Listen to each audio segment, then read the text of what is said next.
आदाब, मैं नीता सिंह हाजिर हूं हिंदुस्तान की सियासी, समाजी और इक्तिसादी सूरत हाल पर खास प्रोग्राम लेकर। यह है इंडिया। हमारी आज की पेशकश में बात नेशनल एजुकेशन पॉलिसी 2020 और NIOS के रोल की। जी हाँ, अब हमारे देश की पुरानी एजुकेशन पॉलिसी पूरी तरह से बदल रही है और उसकी जगह एक बिल्कुल नई, वाइब्रेंट और रिवोल्यूशनरी एजुकेशन पॉलिसी ने ले ली है। जाहिर है, इसका मकसद सबके लिए एक ऐसी हाई क्वालिटी एजुकेशन पॉलिसी को अपनाना है जो इंडिया सेंट्रिक होने के साथ साथ मुल्क की सस्टेनेबिलिटी के लिहाज से नॉलेज सोसाइटी क्रिएट कर सके। तो क्या है इस नई एजुकेशन पॉलिसी की खूबियां और कैसे ये पॉलिसी हमारे आज के समाज की ज़रूरत के लिहाज से इम्पॉर्टेंट है और इस नेशनल एजुकेशन पॉलिसी के तहत NIOS की क्या जिम्मेदारियां हैं, इसी पर बात करने के लिए हमारे साथ स्टूडियो में मौजूद हैं दो खास मेहमान। National institute of open schooling में डायरेक्टर डॉक्टर राजीव कुमार सिंह और NIOS में ही स्टूडेंट्स सपोर्ट सर्विसेज के डायरेक्टर S विजय कुमार। आपसे जानना चाहेंगे डॉक्टर राजीव कि हम NEP की बात कर रहे हैं। NEP 2020 में NIOS का रोल क्या है, किस तरह से उसकी रिस्पॉन्सिबिलिटीज़ बढ़ गई हैं? जी, जैसा विजय जी ने बताया, देखिए चिल्ड्रन विथ स्पेशल नीड्स की जो तादाद है भारत में, जो 2011 का सेंसस है, लगभग 2.5% आबादी भारत के कुल आबादी का दिव्यांग जन है। उसमें से जो 0 साल से लेकर जो 19 साल हैं के बच्चे हैं, वो सबसे बड़ी तादाद है। वो लगभग 30% हैं, जो कि तकरीबन 70 से 80 लाख के बीच में आता है। इनकी लर्निंग रिक्वायरमेंट को कैटर करने के लिए ये जिम्मेवारी मुझे गर्व हो रहा है आपके साथ साझा करते हुए जी। ये NIOS को दिया गया है जी। और बहुत ही कैटेगरिकली NEP 2020 ने बताया है कि बहुत ही तीव्र गति के साथ जो विजुअल इम्पेयर्ड हैं या हियरिंग इम्पेयर्ड हैं, उनके लर्निंग के लिए कंटेंट जितना जल्दी हो, वो सारे स्तर पे, चाहे वो प्राथमिक स्तर हो या माध्यमिक स्तर हो या उच्चतर माध्यमिक स्तर हो, पे NIOS कंटेंट तैयार करेगा और जितना जल्दी हो उनकी रिक्वायरमेंट को एड्रेस किया जाए जी।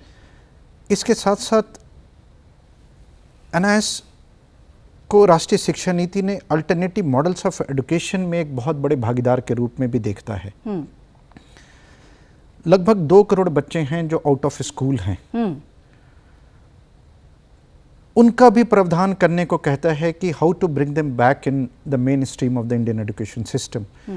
उस पे भी NIOS या बाकी जितने स्टेट ओपन स्कूल हैं उसको स्ट्रेंथन करके ताकि उन बच्चों को वापस एजुकेशन सिस्टम में लाया जाए। एक बहुत बड़ी चुनौती है। मैं आउट ऑफ स्कूल चिल्ड्रन की भी बात कर रहा हूँ, जिसमें ड्रॉप आउट्स भी हैं। 100 में अगर बच्चे क्लास 1 में आते हैं तो लगभग 40 से 45% बच्चे ही 12वीं तक पहुंचते हैं और वो ड्रॉप आउट्स होते हैं। उसमें ग्रामीण प्रवेश कर खासकर जो बच्चियां हैं उनके ड्रॉप आउट की संख्या और भी ज़्यादा है। इसके बारे में भी राष्ट्रीय शिक्षा नीति बड़ी संजीदगी के साथ देखता है और इसके बारे में बात करता है। और इसमें NIOS के एक बहुत अहम रोल को राष्ट्रीय शिक्षा नीति 2020 अनुभव भी करता है। दूसरा, राष्ट्रीय शिक्षा नीति असेसमेंट में रिफॉर्म्स की बात करता है। ये कहता है कि अभी जो है, हम जो बच्चों को असेसमेंट करते हैं वो एक पेन एंड पेपर एग्जामिनेशन है जो क्वांटिफायबल है। हम बोलते हैं बच्चे ने एक परीक्षा दी, उससे 100 में 90 आए या 80 आए, हम क्वांटिफाई करते हैं। जब हम क्वांटिफाई करते हैं तो हम बच्चों से कन्फर्मिटी एक्सपेक्ट करते हैं। ये विरोधाभास है। एक तरफ हम बात करते हैं क्रिटिकल थिंकिंग का, एक तरफ बात करते हैं हम डाइवर्जेंट थिंकिंग का, लेकिन जब हम असेसमेंट करते हैं वहां पे हम कन्फर्मिटी एक्सपेक्ट करते हैं। ये जो शिक्षा नीति है वो यहाँ से अलग मत रखता है।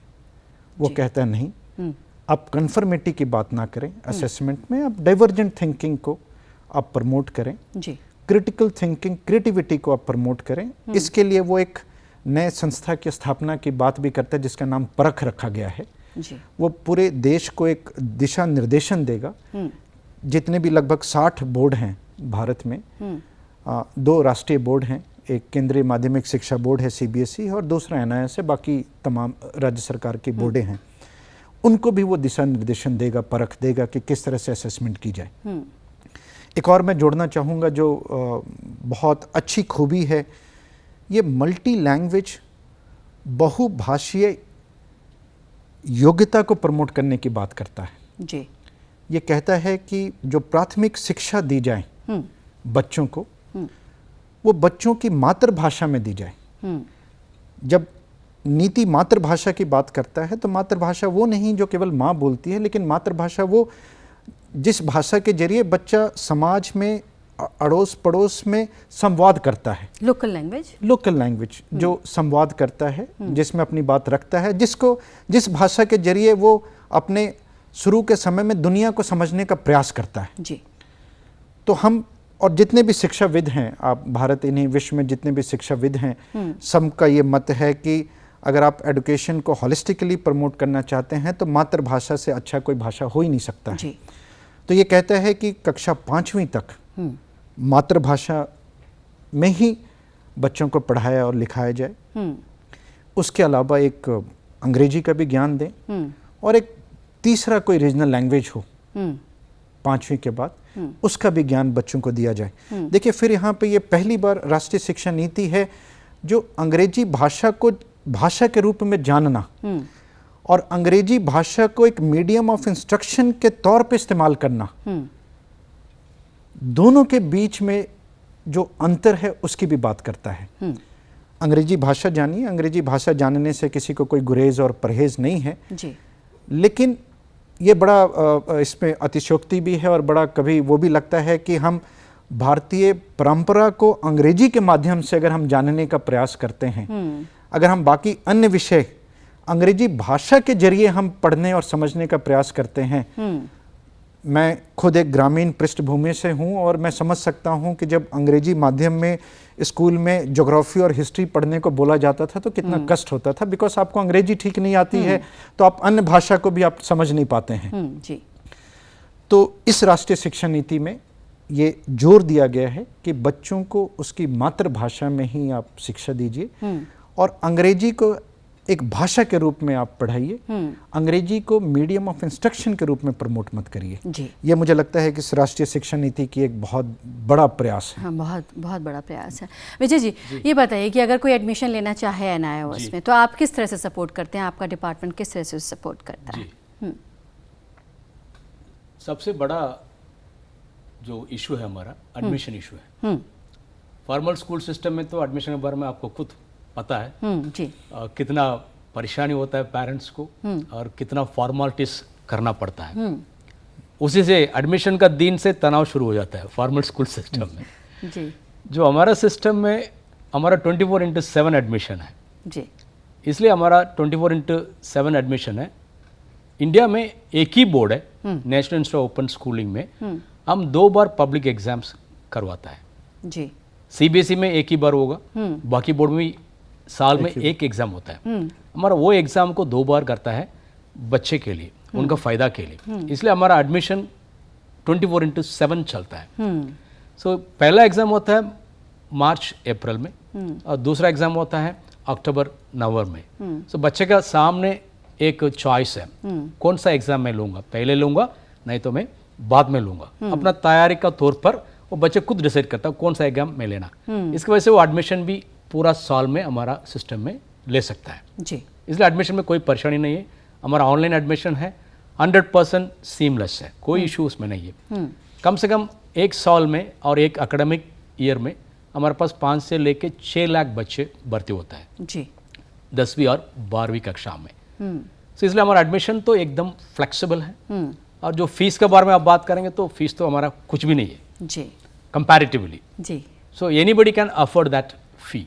जी। उसमें भी हम लोग जो डिसएडवांटेज बच्चे के लिए कंसेशन दिया है और बाकी कैटेगरी बच्चे के लिए भी कंसेशन दिया है। जो गवर्नमेंट ऑफ इंडिया का रूल्स और रेगुलेशंस होगा उसको मन में रखे हुए हम कंसेशन भी दिया है। इसलिए कोई खर्चा ज़्यादा नहीं है लाइक फॉर्मल स्कूल सिस्टम। दूसरा है सब्जेक्ट। जो NEP 2020 में बैरियर को हटा गया। अभी प्रेजेंट जो सिस्टम है उसमें एक बैरियर है, साइंस स्ट्रीम है, आर्ट्स स्ट्रीम है, कॉमर्स स्ट्रीम है।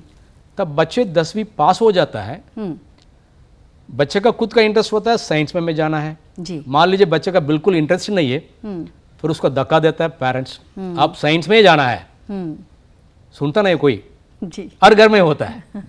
तो जबरदस्ती हम सारा बच्चे को साइंस में भेजने के लिए हर घर में कोशिश होता रहता है। जी।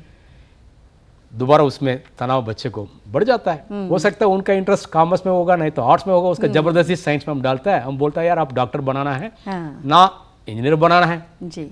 ऐसे इस दुनिया में इसके अलावा कोई नहीं है, बिल्कुल। ऐसा तो नहीं है। ये अभी एक कंपार्टमेंट सिस्टम चल रहा है हमारा इंडियन एजुकेशन सिस्टम में। इसको NEP 2020 ने तोड़वा दिया। जी। इसमें इन्होंने यही कहा था कोई बैरियर नहीं है बच्चे का, जी। ना साइंस स्ट्रीम होगा, ना कॉमर्स होगा, ना आर्ट्स स्ट्रीम होगा, कोई स्ट्रीम नहीं है। फिर दूसरा एक करिकुलर और एक्स्ट्रा करिकुलर करके एक कंपार्टमेंट हम अभी बना के उसमें चला रहा है। इसमें वो भी नहीं है। जी। तो बच्चे का सामने सारा सब्जेक्ट अवेलेबल है, सारा को करिकुलर एक्टिविटीज अवेलेबल है। आपको जो चाहिए आप अपना आप से जी। ले लो, जी। अपना मर्जी, अपना फ्रीडम, जी। आप पढ़ाई करो। जी। तो फ्लेक्सिबिलिटी बहुत ज़्यादा है, एडमिशन आप Extreme। ले सकते हैं, जो चाहे सब्जेक्ट ले सकते हैं, जी। जब चाहे एग्जाम दे सकते जी। हैं, क्वाइट फ्लेक्सिबल। जी। डॉक्टर राजीव, आप कुछ कहना चाह रहे थे? मैं एक जस्ट जोड़ना चाहूँगा जो विजय जी जी। की बातों में। NIS में एक ऑन डिमांड एग्जामिनेशन का प्रोविज़न है। जी। एक ये बहुत ही अच्छा प्रोविज़न है। बच्चे को फॉर्मल एजुकेशन सिस्टम में अगर मान लीजिए कि कोई एक विषय में बच्चा उत्तीर्ण नहीं कर पाता है तो उसे 1 साल इंतज़ार करना पड़ता है, फिर वो अगले साल जाएगा। NIS में ये प्रोविज़न है, जब आप परीक्षा के लिए तैयार हो जाएं, ऑनलाइन सिस्टम है, आप हमें लिखिए, NIS को बताइए, हम आपको एग्जामिनेशन की तिथि बताते हैं, समय बताते हैं। और भारत में कुल 45 जगहों पे ऑन डिमांड एग्जामिनेशन जो आपका नज़दीक का स्थान है वहाँ जाके आप सम्मिलित हो सकते हैं। तो पूरी तरह से कोशिश की जाती है कि ज़्यादा से ज़्यादा लर्नर्स इससे जुड़ सकें। इतने सारे लर्नर्स हैं तो उनको आप कैसे सिखा पाते हैं, कैसे दे पाते हैं इतनी सहूलियत?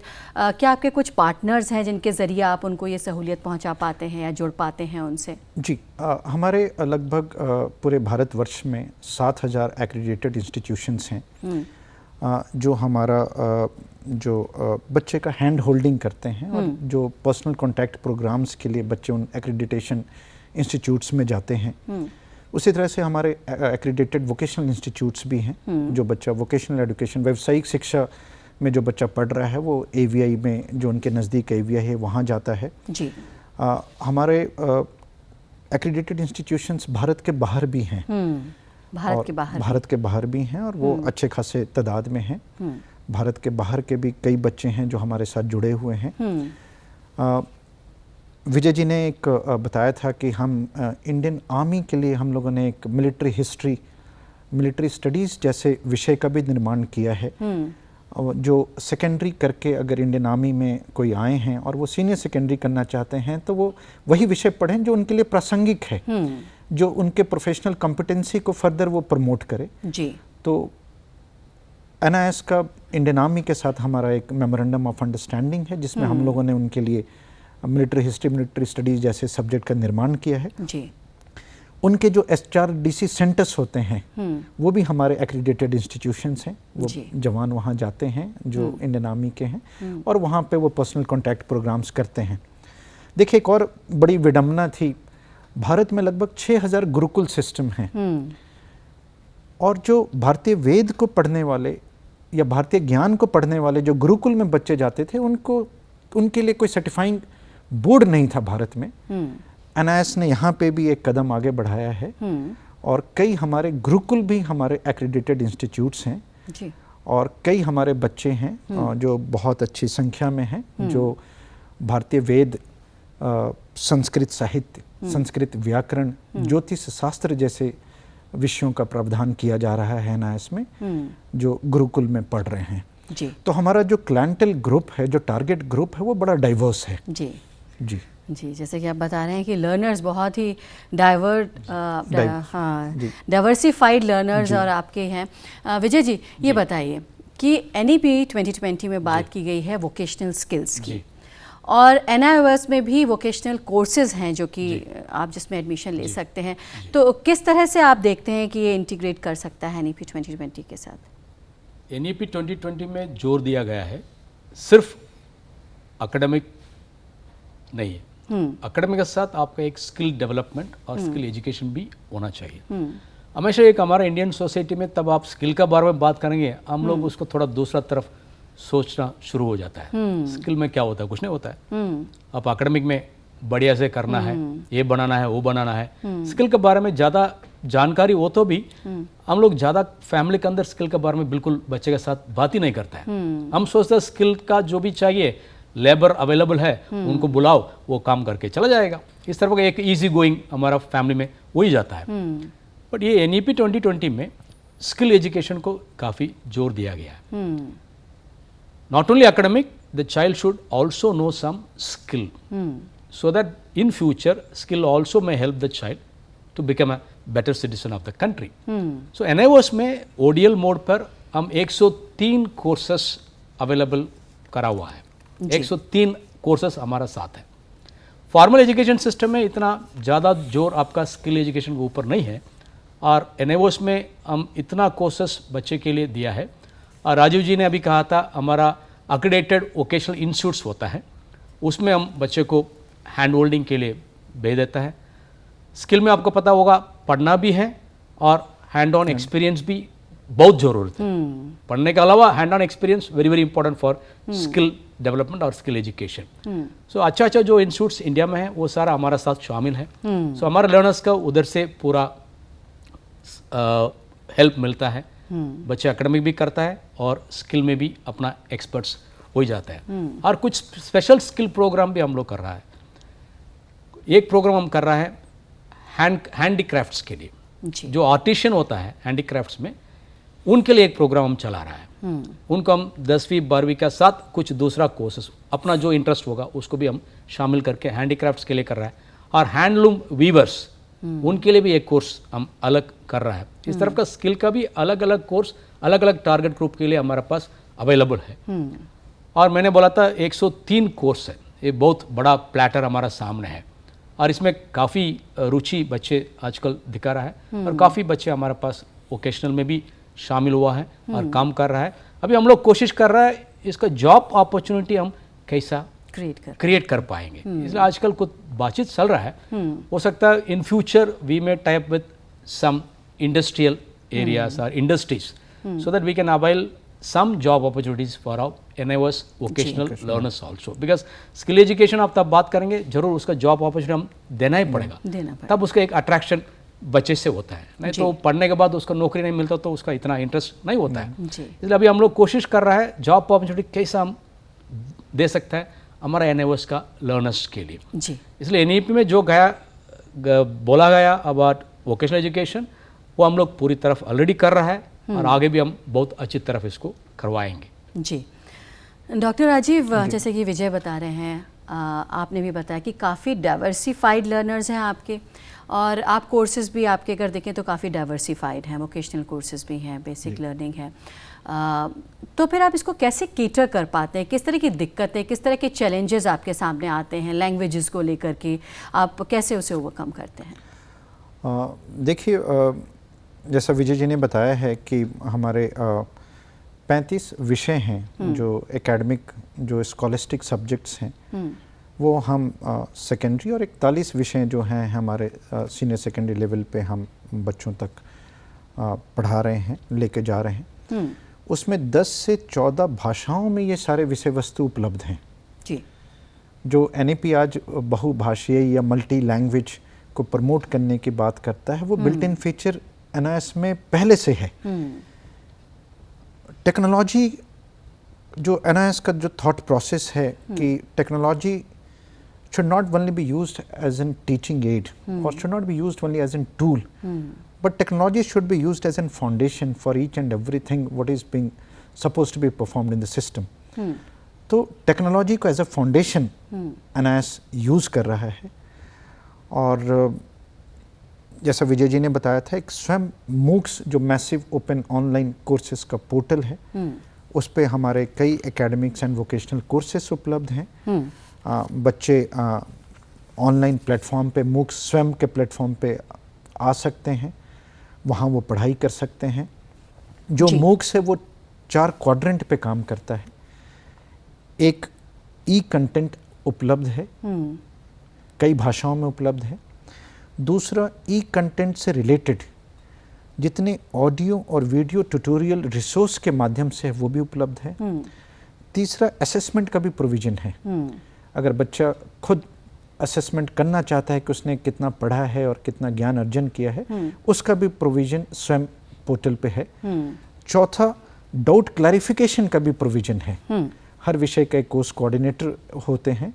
अगर बच्चे को कोई डाउट है, कोई शंका है किसी विषय वस्तु को लेके, तो वो उनसे संपर्क करके अपना डाउट क्लैरिफिकेशन भी कर सकते हैं। तो एनआईओएस प्रयास कर रहा है कि टेक्नोलॉजी का भरपूर इस्तेमाल करके और बच्चों तक पहुंचा जाए। जी विजय जी, बात करें डॉक्टर राजीव की, किस जी। तरह से पहुंचा जा सकता है लर्नर्स तक, कि हम टीएमए की बात करें, जी। पीसीपी की बात करें, तो कौन कौन सी लर्निंग स्ट्रेटजीज़ हैं जिसको कि आप इस्तेमाल करते हैं?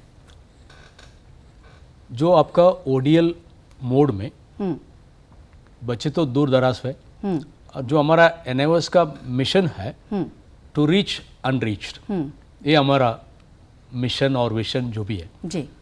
सो हम हर कोने कोने जाना चाहता है, और जो क्वालिटी और स्किल एजुकेशन हर लर्नर को हम देना चाहता है। इसमें एक मोड है हमारा एसएलएम, स्टूडेंट लर्निंग मटेरियल, जो किताब है वो हम लोग इधर से सभी बच्चों को एडमिशन का बाद तुरंत भेजा जाता है। उसके अलावा एक मुक्त विद्यावाणी, एक वेब स्ट्रीमिंग रेडियो है हमारा, उसका थ्रू हम लोग लर्नर्स का साथ काफ़ी विषय का ऊपर चर्चा करता रहता है और उनको पढ़ाता रहता है। इसके अलावा एक एफएम में 91.2 है हमारा चैनल, वो चैनल का थ्रू भी क्लास 10 और क्लास 12 का सारा सब्जेक्ट्स हम पढ़ाता रहता है। और हमारा अपना मीडिया है, मीडिया का थ्रू हर दिन एक लाइव प्रोग्राम भी होता है, और 24/7 हमारा रिकॉर्डिंग का प्रोग्राम भी हम लोग टेलीकास्ट करता रहता है। इसके अलावा जो हमारा अक्रेडिटेड इंस्टीट्यूट्स है, हैंड होल्डिंग के लिए हम लोग ने रखा है, उधर बच्चे कभी भी जा सकता है, और उधर जो कोऑर्डिनेटर है उनसे मदद ले सकता है। उधर हमारा फॉर्मल स्कूल ऐसा कोई टीचिंग नहीं होता है, उसमें सिर्फ मेंटरिंग होता है। बच्चे को जो तकलीफ कुछ होगा उस सब्जेक्ट का विषय पर, उसको दूर करने के लिए वो कोऑर्डिनेटर उनको मदद करता है। जी। ये सारा सुविधा हम 24/7 बच्चे के पास पहुंचता रहता है। इसी से बच्चे अपना आप से पढ़ता है, और जो पब्लिक एग्जाम हो और ओडी हो, बच्चे उसमें आ जाता है, और हमारा बच्चे बहुत अच्छा करता है। ऐसा नहीं है ओपन डिस्टेंस लर्निंग मोड सिर्फ डिसएडवांटेज बच्चे के लिए है और इकोनॉमिकली बैकवर्ड बच्चे के लिए। आजकल जो ट्रेंड हम एनआईओएस में देख रहा है, जो फॉर्मल में बच्चे पढ़ रहा है वो छोड़ के एनआईओएस में आ जाता है। जी। इधर वो रिलैक्स्ड वे में अपना एकेडमिक करता है, और बाकी टाइम में उसका जो पैशन होगा, हो सकता है वो स्पोर्ट्स में उसका पैशन होगा, जी। म्यूजिक में होगा, जी। और आर्ट्स में होगा। जो एक मल्टी डिसिप्लिनरी एजुकेशन के बारे में एनईपी 2020 में बात हुआ। ऐसा नहीं है सिर्फ आप कंपार्टमेंटलाइज करके आप बच्चे को पढ़ाएंगे। ये जो आर्ट है और आपका म्यूजिक है और स्पोर्ट्स है, इसको आप एकेडमिक के साथ इंटीग्रेट करना है, एक रुचि बढ़ाना है बच्चे के लिए। इस तरह के जो बच्चे हैं वो एनआईओएस में आ जाता है। जी। वो अपना पैशन को परस्यू करता है आराम से, और पढ़ाई भी आराम से उसको रिलैक्स्ड वे में चलता है, कोई तनाव नहीं है। जी विजय जी, और कौन ऐसे लर्नर्स हैं जिनको कि आप सजेस्ट करेंगे कि एनआईओएस के साथ जुड़ सकते हैं, जैसे कि आपने अभी बताया? जी जी। जो एनआईओएस में मैं बार बार वही बोल रहा हूँ, ओपन डिस्टेंस लर्निंग में इसमें कोई कंपार्टमेंट हमारा सामने नहीं, कोई भी आ सकता है। मैंने बोला था 14 और 15 साल जो मिनिमम एज है हमारा, उसके ऊपर तो कोई एज का लिमिट ही नहीं है। तो जो भी कुछ भी पढ़ाना चाहता है, हमारे पास इतना कॉम्बिनेशन, हमारा प्लेटर बहुत बड़ा है। 103 वोकेशनल कोर्स है, कम से कम 10वीं 12वीं में 40-50 सब्जेक्ट है हमारा, और मीडियम्स भी 10-12 मीडियम्स है।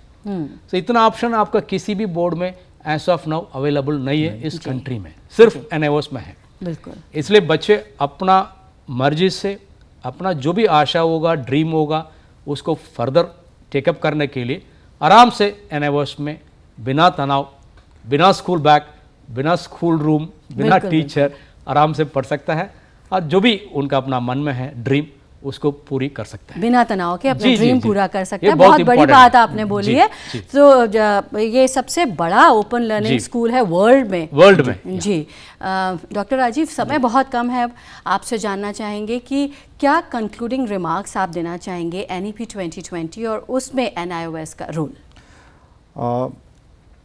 जो राष्ट्रीय शिक्षा नीति जो 2020 की है, वो बात करता है कि आपको ऐसे स्किलिंग की ज़रूरत पड़ेगी, ऐसे वर्कफोर्स की ज़रूरत पड़ेगा, खासकर जब down the line artificial intelligence, machine learning, 3D data management की कॉन्सेप्ट आ रही है। और वर्ल्ड इकोनॉमिक फोरम का भी है मानना, 2019 की जो उनकी रिपोर्ट है, मानना है कि जो जॉब एम्प्लॉयबिलिटी है वो एकदम बदल जाएगा 4-5 साल के बाद।